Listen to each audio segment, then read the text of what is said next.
ভারত আমাদের প্রতিবেশী। বিশ্বে অনেক কিছু বদলানো যায়, প্রতিবেশী বদলানো যায় না। স্বামী স্ত্রী পর্যন্ত বিচ্ছেদ হয়ে যায়, প্রতিবেশীর বিচ্ছেদ হয় না, অর্থাৎ ভৌগোলিক বিচ্ছেদ হয় না। ভারত চাইলেই বাংলাদেশকে সরিয়ে এখানে আরেকটা রাষ্ট্রকে আনতে পারবো না, আমরাও পারবো না ভারতকে সরিয়ে আরেকটা রাষ্ট্র সেখান থেকে আনতে। কিন্তু কথাগুলো আসছে কেন?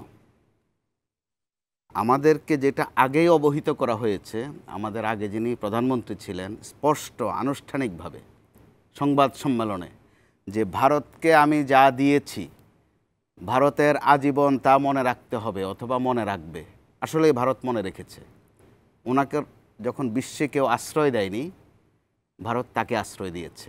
কিন্তু ভারত আলটিমেটলি আমাদের সাথে যে সম্পর্কটা করেছে সেটা ভারত টু বাংলাদেশ সম্পর্ক নয়, ভারতের জনগণ টু বাংলাদেশের জনগণ নয়, সেটা ভারতের সাথে আওয়ামী লীগের সম্পর্ক করেছে, ভারতের সাথে শেখ হাসিনার সম্পর্ক করেছে।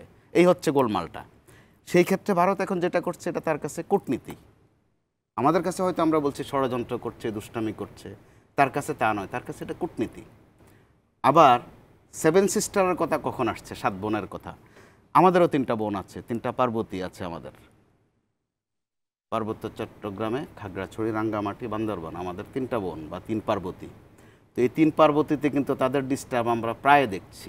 বিশেষ করে 5 আগস্টের পর এই পর্যন্ত আমাদের সেনাবাহিনীর কয়েকটা অভিযান চালাতে হয়েছে, সেখানে কয়েকটা হতাহতের ঘটনাও ঘটেছে এবং প্রমাণিত তথ্য প্রমাণ সহ যে ওগুলোতে ভারতের উস্কানি ছিল, ভারতের মদত ছিল বিভিন্ন নামে। এক সময় বলতো শান্তি বাহিনী, নাম কিন্তু চমৎকার, শান্তি বাহিনী মানে শান্তির একটা বাহিনী। কিন্তু শান্তি কাকে বলে তারা ওই 3 অঞ্চলে কিন্তু দেখিয়ে দিয়েছে বছরের পর বছর, যে এটার নাম হচ্ছে শান্তি। গুলি করে মেরে ফেলা, বাড়িঘর লুট করা, এটার নাম হচ্ছে শান্তি। এটা তার মতো করে শান্তি। যাদের উপর আক্রমণ করছে, যাদেরকে পিটাচ্ছে, মারছে, তাদেরকেও বাধ্য করা হচ্ছে বলতে যে এটার নামে শান্তি, কবুল করে নাও।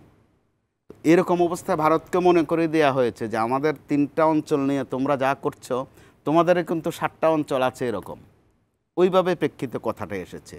আবার আমাদের 3 দিকেই ভারত পরিবেষ্টিত, এটা ভারত নিজে নিজে করেনি, এটা মানচিত্রটা এরকম, ভৌগোলিক অবস্থানটা।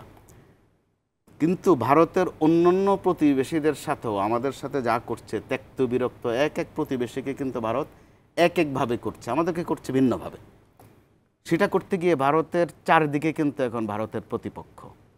আমরা যেরকম বলছি আমাদের 3 দিকে ভারত, আর বাস্তবে দাঁড়িয়েছে এখন ভারতের চারদিকেই তার প্রতিপক্ষ। কোনো প্রতিবেশীর সাথেই তার বন্ধুত্ব নেই। তো আবার সম্পর্ক এখন শুধু প্রতিবেশীর সাথেই থাকে তা নয়, গোটা বিশ্ব বাস্তবতায় বা আমরা যেটাকে গ্লোবালাইজেশন বা বিশ্বায়ন বলি, ওখানে উগান্ডায় কি ঘটেছে, রুয়ান্ডায় কি ঘটে অথবা ইথিওপিয়ায় কি ঘটে, সেটাও আমাদের জন্য বিষয়।